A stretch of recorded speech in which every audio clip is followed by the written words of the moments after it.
"Sold!" the auctioneer shouted, and the room exploded in laughter. I stood frozen beneath the spotlight, holding a plastic number that read 17, while the woman across the room stared at me as if she had just discovered a secret no one else knew. Then she raised her paddle again. $20,000.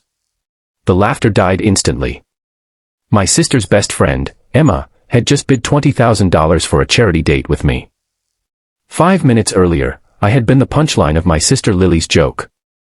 Lily had convinced me to attend her charity gala, promising dinner and a quiet evening. Instead, she secretly entered my name into the charity date auction because she thought I needed to get back into the world. I was wearing a borrowed suit, my shoes were slightly too tight, and I had no idea what humiliation waited beneath the glittering lights. Before we begin, if you enjoy emotional and inspiring stories like this, make sure to support the channel by liking this video, subscribing, and sharing your thoughts in the comments. Your support helps us bring more powerful stories of kindness, hope, and humanity. Emma raised her paddle. 25. Someone gasped. I shook my head at her. Emma, stop. She smiled calmly. Why? This is ridiculous. No, she said softly. What's ridiculous is everyone thinking you're worth less than you are. The room became strangely quiet. The auctioneer hesitated before accepting her bid. Then a wealthy businessman at the front raised his paddle. 30,000. Emma didn't even blink. 40. My heart slammed against my ribs.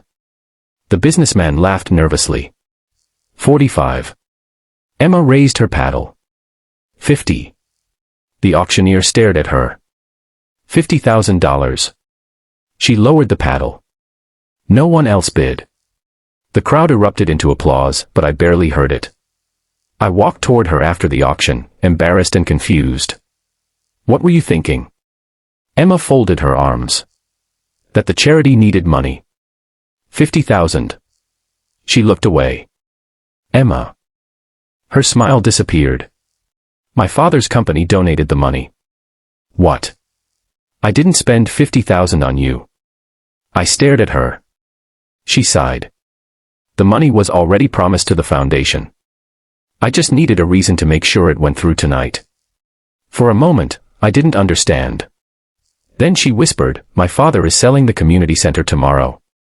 The foundation is buying it. Your childhood center. The one where your mother used to volunteer. My throat tightened. That building had been where I learned to play guitar. Where my mother taught neighborhood children after school. Where Lily and Emma had once performed terrible little plays for me. You did all this for the center? Emma nodded. Your mother believed that place belonged to everyone. I couldn't let it disappear. I looked at her, suddenly remembering all the times she had asked about my mother, all the times she had quietly volunteered at charity events, all the times she had encouraged me to visit the center after my mother died. You could have told me. I tried. When? The night you stopped answering everyone after your mother died. Her voice trembled. You pushed Lily away. You pushed me away.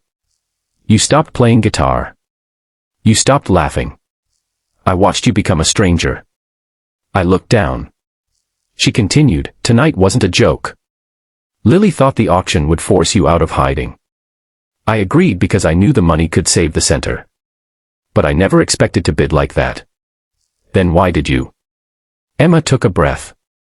Because when they started laughing at you, I remembered something your mother once told me. What? She said, when he forgets his own worth, remind him. My eyes burned.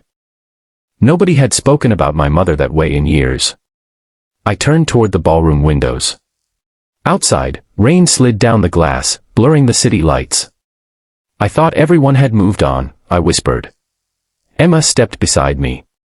We didn't. The next morning, Lily brought me to the community center. The doors were open. Children were running through the halls. The old guitar my mother had used sat on a chair beneath a handwritten sign, "Welcome home." I stopped breathing. Emma stood behind me. We wanted you to see it before you decided what happens next. A little girl approached holding a guitar pick. Are you Mr. Daniel? I nodded. Your mom taught my grandmother to read. I smiled through tears. She did. The girl nodded. My grandmother says your mom made everyone feel important. I sat on the old wooden bench, unable to speak. Then I picked up the guitar. My fingers were rusty. The first chord buzzed badly. A few children giggled. I laughed. It was the first real laugh I had heard from myself in years. Emma sat beside me. You're terrible, she whispered. I looked at her. You just spent $50,000 to insult my guitar. She smiled. No. I spent $50,000 to remind you that you still have something worth coming home to. Months later, the community center reopened under a new name, the Margaret House. On opening night, Lily stood beside me, crying harder than anyone. Emma handed me a note. I unfolded it. It read, for the record, I'd still bid again. I laughed. Then I looked at her. Even if there's no auction. She smiled. Especially then. That night, I finally understood something my mother had known all along. Sometimes people enter your life not to rescue you, but to remind you that you were never truly lost. And sometimes the greatest act of love is simply refusing to let someone forget their own worth. If this story touched your heart, share your thoughts or a similar experience in the comments. And if you believe kindness, courage, compassion, and hope can change lives, like this video and subscribe for more inspiring stories. Sometimes, the person standing beside you is quietly bidding on your future when you have stopped believing in it yourself.